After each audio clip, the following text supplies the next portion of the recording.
Welcome to Nerdy Show, a weekly podcast dedicated to every facet of nerddom, from comics and video games to science and technology. If it's geeky, we've got it covered. Hi, I'm Cap. Hi, I'm Tony. Hey, I'm Boar. And hello, I'm Brian. In this episode, we're going to be talking about DC's current television shows. I.e. what they're getting right. Right, the only thing DC Comics is getting correct. They're not even getting their own comics correct. They're definitely not getting their films correct. But these TV shows, they're actually pretty good. So we're going to talk today Wait, I about... thought we were going to talk about Gotham, too. Oh. Yeah, well, not perfect. So, okay. This current era of DC comic properties and television started in 2012 with Arrow, riding kind of on the coattails of the last couple seasons of Smallville, where they started bringing more superheroics. Has nothing to do with Smallville or its long-running continuity, but now they're starting to create a world, shows crossing over with each other, and most of them anyway, and generally it's regarded really well. It feels to me that what DC's doing on the small screen is what Marvel's done on the big screen. They started with one property that kind of succeeded or failed on the story that it was telling, and then as it's continued to have more and more success and kind of hit the right notes, they've been able to weave more in. And according to, it's funny, you mentioned that, not all of them seem to be able to cross over. According to the star of Arrow, there's room in all of their contracts that they can cross over. Doesn't matter the network, doesn't matter what. Well, unfortunately, the networks disagree with I was you, going but to say, we'll get into that later. So, I think a lot of it comes back to when Jeff Johns started writing for Smallville, and at that point, he introduced the more obscure elements of the DC Universe, which at first you might think, well, that's not going to be a good sell for, the general viewing public, but actually elevated the material that had been Villain of the Week, generic, bland, boring. The episode he did with the Justice Society was the first Smallville episode I watched in years. I quit after the first season because it was so bad. Sure. Yeah. But you see that now carrying on to things like Arrow and Flash, which Jeff Johns is specifically involved in, I know that. And like the elevated material and the humor, and I think this is what it comes down to. A lot of the shows have a sense of humor, like the Marvel movies. Right. Whereas the DC Cinematic Universe lacks all humor and joy and brightness and color and everything good. Man of Steel had a lot of good things going on, but nothing that mattered. Like it was truly joyless. Then we have all these speculation of things like Suicide Squad, which should be a fun film, but seems at first glance to be getting everything wrong. Oh my God! We can't judge too much by the pre-release, unofficial this and that, and the one cash shot's the only thing official. Right. But it does seem like it has no joy, no fun. DC Comics to me were always about the bright colors, the archetypes, not the humor as much, but certainly a sense of joy and of wonder. It's superheroes, for God's sake. And the fact that DC on television is getting it so right is just an indicator that DC in all of its other mediums could use to Flash is, I think, the first character I've seen on TV, superhero, that seems to just love being a superhero. Even Smallville, I don't think Clark Kent was that... He was very troubled. Yeah, very troubled. Like a superhero regret type of a thing. And admittedly, Arrow is not the place where you're going to have Ollie Queen flinging himself around joyously through the city. Whee!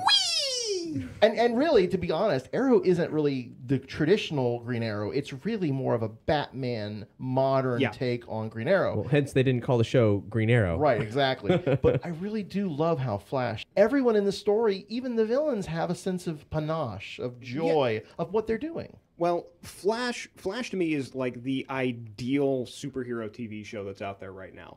It started the right way. It is bright. It is colorful. It has embraced everything that is goofy and fantastic about both the character, the character's history, both in the comics and in the TV continuity as well. The fact that Grant Gustin, the current Barry Allen's dad in the show, was the Flash from the original TV show.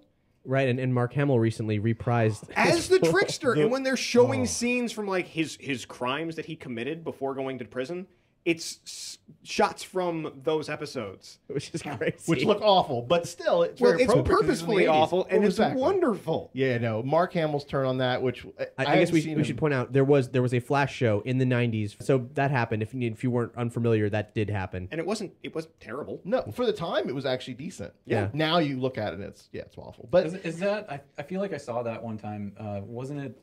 He just eating like large bowls of cornflakes all the time. Is that the right show? Am I thinking the right thing? I think that is a movie. I think it's your dreams. I think you fantasized about the Flash eating large bowls of cornflakes. My memories are fuzzy at best. Sure. So, Now, what about Arrow? I've seen a little bit, and I personally love the fact that they got John Barrowman from Doctor Who and Torchwood, and that he is a major villain. And yet every clip I've seen, he just looks like, again, he's not completely joyless, even though he's kind of a bad guy, badass. He seems like he's still having a lot of fun. He's John Barrowman. That's what you expect. who played Captain Jack? Who played Captain Jack? Yeah, Thank you. I mean, he's still having fun. Well, everybody there is embracing what they're doing on the show, even if it's serious. Well, even there's if some dark it's not, material. It's dark, yeah. I mean, the whole premise of Flash, which is the modern premise, is somebody, the Reverse Flash, kills Flash's Barry Allen's mother. Yeah. And that's what sets him on this path. And so that's dark. They don't pull punches with that. I mean, it's pretty brutal. Arrow is still a significantly darker show. Sure. I mean, from inception, because when it starts, Oliver Queen is killing people. Right. Like, that's straight true. up, Yeah, he yeah. is killing people. You know, it's weird. You mentioned the Doctor Who crossover. There's a lot of crossover in all these shows. Like the people who are running the DC shows are actively mining other nerdy programs for the benefit of these DC shows and the notoriety of them. Like from Doctor Who, you got Barrowman playing Malcolm Merlin. Then Laurel and Sarah Lance's mother in Arrow, is, River Song, Rip Hunter, Rory from Doctor Who, Spartacus, tons of Spartacus actors, Deathstroke, Weather Wizard, Amanda Waller, Nissa Al Ghul, and Captain Boomerang are all actors from Spartacus. Battlestar Galactica, Prison Break, Star Wars. Hell, Farscape got a dude who Oh, made yeah. his way over. Yeah. Ben Browder showed up in the first season for like an episode, and then he got killed. Oh. One of the things that all of these shows has done very well is kind of woven in the continuity that people know in ways that aren't. It's a wink and a nod without being like, "Hey, Well, I got you there, buddy." I love how in Flash, Cisco seems to have the job, and it's kind of a jokey job, of naming the villains. Yep. The villains Oh, yeah. don't typically name themselves. In fact, one of them actually asks Cisco, well, what's my name going to be? Yeah. You know, and admittedly, Golden Glider is probably one of the more lamer names that they actually kept. But the villains, like the guy that plays Captain Cold, Wentworth, I think, Wentworth Miller, Yeah. amazing. Like, he chews the screen, as any good villain, I think, in this kind of show should, but with a sense of style and purpose, and just he likes being a villain. Well, the second he hears the term rogues, he's like, "Yeah." Oh my God, that was I lit love up like that. a Christmas tree. I was No. so excited about that. It was one of the thing that I wanted to bring up, and this is something that I bring up to anybody that I'm recommending Arrow to. The thing that sold me on the show, on its ability to weave both what I know of the character and also do it in a way that's fresh. In the first season, there was an episode where there was that gang of bank robbers that all wore hockey masks. On the hockey mask, you got to pay attention. They had playing cards. Oh, so And it was a those playing subtle cards- nod. It was So a it wasn't- subtle introduction of the Royal Flush Gang. Because the Royal Flush Gang in the comics is as theatrical and cartoony as they come. It's the Royal face. Flush Gang was probably most prominently in a television show prior to that in Batman Beyond, where they reimagined them as like this whole crime family of, like, I don't know. They had costumes because it was Batman Beyond, and you could get away with having a costume and it didn't look ridiculous. Well, but Arrow and Flash are leading the charge for sure. But there's more. There's the much maligned Gotham. The iZombie, which is based on a Vertigo book, and forthcoming, there's Legends of Tomorrow, which is a huge spin-off from Arrow and Flash, and then also Supergirl, which, though set in the same universe, is not allowed to cross over so far. It's a weird situation with that, but I kind of hope, because Berlanti's involved, and I know he's one of the key through lines, but that's the producer of all those, Greg Berlanti. Greg Berlanti, and like, it's amazing because the trailers that I've seen of the Supergirl show, they don't look anything like the other shows. They're more, and this might just be the upfronts. They're pitching it as like the Devil Meets Prada and then Smallville sort of thing. And, you know, the wink and the nod to the fact that there is a Superman in this universe, of course, but they're not going to show him. It's going to be that sort of vague, oh, there's that guy, he's my cousin, da-da-da. But, I mean, I really wonder if Which the is show, weird. It is weird. And I wonder if the show, as it may or may not falter, they may need to go more to the continuity, because that's what happened with Smallville. Smallville really struggled for a while, and I think when they started reaching into the continuity of the character and doing more than just villain of the week, it started to get its legs. Yeah. Same thing with the Flash, although from the beginning the writers knew they wanted to delve into continuity, and Arrow as well, of course. Gotham, I have to say, to save our viewers and listeners time, Gotham is awful, and of all of the shows that we talk about in this episode, you have to realize that it is a completely different creative team. and it is going to hew a little bit more closely to the DC cinematic universe in that a lot of stuff is sort of dark and gritty. But what and it is kills me- 100% standalone, right? Totally standalone. Yeah. But what kills me, and so we give you a little background. It is we talked about it earlier before the show, like a Muppet Babies kind of thing, right? Oh, oh, sure. Take my joke. No. Well, no, it was so good I had to use it. No, but the idea that it's very young Bruce Wayne. I mean, just lost his parents. It's Pre-origin, but it's not. Because they're also saying, like, hey, look, this is the origin you didn't know was the origin. Yeah, the Here's secret this origin. forensic scientist. His name is Edward Nygma. He's Right, a but riddle. Every single Batman movie, they give you the origin stories of every single villain that shows up, and the cartoon does like pretty similar stuff most of the time. So I don't see like the benefit here. well, I mean, Welcome to the problem with Gotham. But see, the premise by itself, like I felt like Gotham, and I've seen the whole first season. They had a chance to do some really good mafia, like mob boss sort of warfare thing with the Falcone and Maroni families, and like having that great like back and forth between them. Even characters like Fish Mooney, completely made up for the show, had a real potential to be something interesting, and they squandered it with ridiculous dead-end storylines. They didn't develop characters in any way that made any sense. They introduced Gordon's girlfriend, Barbara Kane. Mm-hmm. And you think, oh, okay, Barbara, this is where his daughter's name comes from if you're a fan of DC. And instead they take the character off into Crazyville, and she becomes like a killer by the end of the whole damn show. It's like, what are you trying to do here? I believe the same producer or showrunner who did The Mentalist and Rome, which Rome was very well received and very good show. Mentalist, I don't know as much about. It's a poor man's Psych. Okay.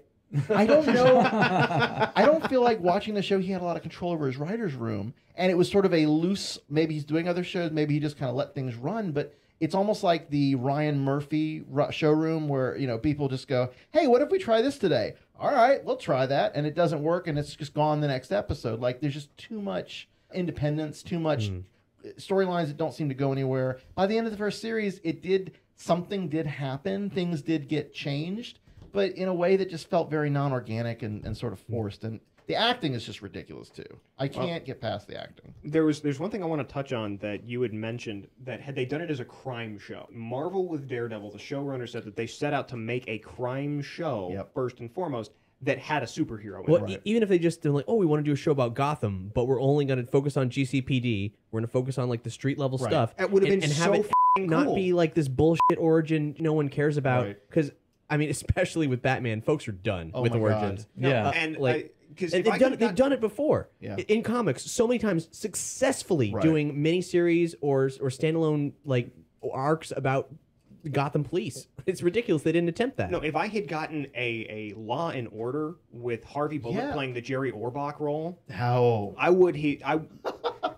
No, and I was already on board for that Right. because the idea. First off, I love Donald Logue. Yeah. and him playing Bullock, I was sold on. I haven't watched a He's single one of the episode, best but- parts of the show. Well, of course honestly. he is because he's Donald Logue. I mean, his character, his through line is pretty consistent. Initially, he's off kind of as a corrupt badass course. cop, whatever. But they rein him in and become the Harvey that we all love now, or the Bullock. So, like, he's fine. Gordon, you know, the guy that plays him, I can't think of his name, but he was in Dawson's Creek, I guess, and way back. Like, he just doesn't act. I think he just grits his teeth and makes weird facial expressions all So the time. he's been studying Christian Bale. Oh God, there's a lot of that, and I hate it because like Alfred, played by Pertwee, the Third Doctor's actual son. Okay. I think it's Sean or John Pertwee, and like Alfred's a badass, and he's definitely like, if you've read the Earth to Jeff Johns, it's very much in that sort of British secret intelligence sort of background badass. But the kid, the guy who plays Bruce Wayne, is just like a little pent up, whiny, just self-entitled rich bitch. And he has these misadventures with Selena, you know, proto Catwoman. Yeah. And they don't go anywhere. It gets into the politics of Wayne Enterprises, which at this point there is like intrigue, and they're actually into some bad things. And they touch on that, and then they go away. So the kid just gets trotted out every now and again, and it just doesn't go where. And by the end of the season, they basically have him discovering that his dad had a Batcave. Like, that's really where the whole damn thing goes. Oh. It's stupid. Hey guys, It's remember Batman? stupid. Batman's in the show. Batman, Bruce Wayne. Everybody's gonna love Batman. Gotham, Batman. And the best parts of the show really are Nygma, who actually is excellent in the role that he's in and has some sort of organic kind of going from this, CSI guy into this, like, by the end of the first series, he kind of has made his first kill. He's realizing what he really likes to do. And the Penguin, oh my God, the Penguin is the star of the show. Even though he's this typical mafia sort of wants to climb his way up to the top, he's very entertaining. Love him. Hasn't gotten there yet. Okay. But he waddles. He does waddle. iZombie, Nerdy Show host Matt Spill wanted us to say something nice about it. He really likes it. He couldn't be here to have this discussion, so iZombie is still on the air. And it's doing really well. I did see one whole episode, and it was very meh. Yeah, Matt stuck with it, and he likes it a lot, so that's at least one vote for it. It's by Rob Thomas, who did Veronica Mars, which is a great show, and I think needed a couple episodes to get its legs, too. So I'm excited to try it. I might give it another shot since, Matchbox 20 is involved. They are so smooth. So in the upcoming shows, Legends of Tomorrow, which looks incredible. Yeah, it's linked very heavily to Flash and Arrow. And Victor Garber. It's weird. Like so dreamy. It's a cool premise to me. They got some of the rogues. They got some heroes. They're doing time travel in the DC universe. And if you watch their like very long, it was like a 3-minute trailer. Yeah, it's looking at it's at a production value that really struck me because DC's not afraid to express superheroics in their shows, whereas Marvel actually, like, for all their successes, they're constantly bashful about superpowers. They won't do it. Like, they've been ramping up so incrementally, so gradually. It's at this point frustrating. Like, they felt the need to start with Agents of S.H.I.E.L.D., where everything's generally pretty bland, and they suffered through that show for a while until it finally got good. Yeah. And Daredevil's great because he's street level, so that's safe, right? But as soon as you throw in, like, some actual, like, powers, they haven't done it. They really just haven't done powers. They always have to subdue everything. Like, Thor is an alien, not a god, or, whatever. Yeah. Right. So, but this revels in it, and that's so great. The one thing that gave me pause was how really hard they're trying with that Rip Hunter Doctor Who they got there. Oh my God! Arthur Davron. Rory gets to play the Doctor. Oh my God! The Time Lords, or the Time Masters. Like they got a prominent character from Doctor Who to play a Doctor Who archetype that wasn't, I might add, anything like Doctor Who in the comics. It never has been. I'm okay. I'll give them a pass for that if the stories are good and the ensemble looks great. The only thing I don't get is the White Canary. Because I think that's I don't know what that is. Contrivance. That seems like that's going to be a really big reach because she's been missing in the show for so long that. Well, that's the only part that I'm concerned. I get more Brandon Routh as the Atom, and I am absolutely okay with that. Did you guys hear what recently that the Suicide Squad film, like now the DC TV has no connection to the DC films, right. And it's good that way. It's in its own box. So technically, it shouldn't be affected by the films, except that it is. Okay. Because they were seeding a Harley Quinn plot in Arrow and were forcibly, that was taken away from them. Yes. According to the woman who plays Thea Queen, Willa Holland in Arrow, she said, "We had big plans for Harley, something that must have come down from DC or some higher up that said, no, you must cease and desist because we're going to make it into a movie and we can't have anyone spoil that idea." Which is crazy. They teased her in season 2 and in season 3. And there was a deleted scene with her actually in season 3. Wow. They even had Tara Strong, the voice of Harley, in every most recent. Yeah, she was the voice in season 2. Then they recast her in season 3. It's just crazy that's happened. Yeah. I didn't catch the Harley references in Arrow. They were subtle, but they were there. She was actually seen on screen in a way, but it was you had to infer that it was her. It was not directly seen. It was from the back. And so it's like on. more like an Easter egg than a right. thing. But they wanted to establish it was a conscious thread they were going to pick up. And now they're actually dipping away from Argus and Suicide Squad, who've been prominently featured in the show because of this film. Which is despicable because they're taking away from something that's succeeding for something that they hope will succeed, but honestly... This is why the DC strategy just to me seems so disjointed and it won't really work well. The Marvel approach has been so much more organic, and even though, Agents of S.H.I.E.L.D. was rough at the beginning, and Agent Carter had its missteps, overall, at least it's an organic universe that can build upon the successes of each property and not take away. Because this is confusing. There's a Flash in Superman versus Batman: Dawn of Justice. There's there's no crossover here, and people love these shows, and people don't really feel strongly about these films, and they're just going to get confused. The average moviegoer is going to get really confused. I'm even kind of scared because let's say Batman v Superman is successful, and then they want to take that Flash. What's going to happen to the TV show? Because if they're sitting there saying, "Oh, we don't want you to do this with Harley because we've got a plan for it in Suicide Squad," what does that mean for the characters that Greg Berlanti has been building? There's so much more of the TV show, though, that I think that once it's established, like Flash obviously is, and it's successful. See, it has to be successful with the ratings. I don't think it's going to hurt too much. But you're right. Like the Harley Quinn thing, it could happen again with a different character. If they want to do another movie on another property in the DC universe, they will restrict what the television shows can do, and they can still do quite a lot. But damn it, that's just not cool. Yeah. It's really not. Similarly, Greg Berlanti, the producer, is struggling with CBS right now over Supergirl because the contracts do state there can be crossovers, except that CBS says that, well, it's another network, and no, there can't. As far as he's concerned, they take place in the same universe, and there's quote wiggle room as to like maybe it could happen someday, Right. but it's confusing for fans because they expect this. It's weird about the CBS thing because CW is actually a sister network to CBS, and so that lack of a crossover there doesn't make a lot of sense, which may be where the wiggle room comes in. But I guess time will tell. But I'll believe it when I see it. This disagreement is a public issue now, which is strange. Totally playing the fan base to get their outrage, and that'll happen. Right. Yeah.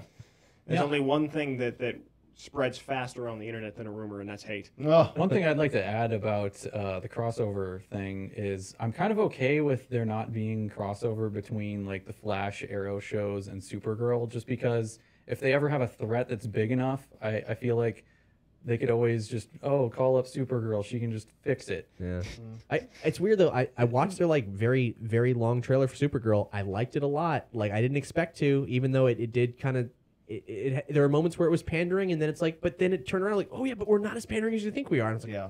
Well, they were up. I mean, it was for a different audience. I think they released it publicly, but it really wasn't for mass consumption. It was like an upfront kind of thing for people, for advertisers who are interested. So it had that sort of, here's everything we got. Here's our whole buffet table of crap. And This means that Berlanti knows what he's doing. I think that's I can actually established at this point. It's weird to have somebody in the DC camp, aside from Jeff Johns, that I can trust All right. with these characters. he does say he comes at everything as a fan.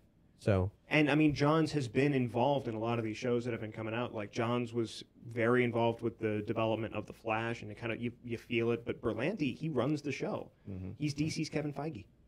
well, So treat him right, DC, please. Yeah. Don't f this up. Oh, and also we didn't mention Constantine, which was a great show that got canceled on NBC. Yep. But they are in fact looking for another network to pick it up, which is great that they're able to do that because some contracts wouldn't allow for that kind of thing. Oh, And yeah, absolutely. But I feel bad we haven't talked about it till now. That's kind of messed up. I got to say for Constantine, Matt Ryan owns Constantine. He is so on point in his portrayal of the character. He fits that role to a T as this blonde bastard who knows witchcraft. Yeah. Hopefully we'll get more because I don't know. DC television is worth fighting for. Yeah. Which I never thought I would say. I know, it's right? crazy. It is literally the only thing they have going for themselves right now. It's kind of insane. It makes sense if, and it's not the same people, but coming out of the animated universe and how strong that was, Right. that they would have at least a better idea about TV than Marvel had. But now Marvel's catching up with all their shows. So Yeah. On that note, we're going to sign off. Thanks so much for listening. Bye. I'm Cap. Fare thee well, I've been Tony. I'm still bored. And I'm Brian. So long. Thanks for watching Nerdy Show. If you dug the video, click like and subscribe to our channel for additional Nerdy Show awesomeness. To hear the full-length podcast of this discussion, head to nerdyshow.com or subscribe to the show on iTunes, SoundCloud, or Stitcher.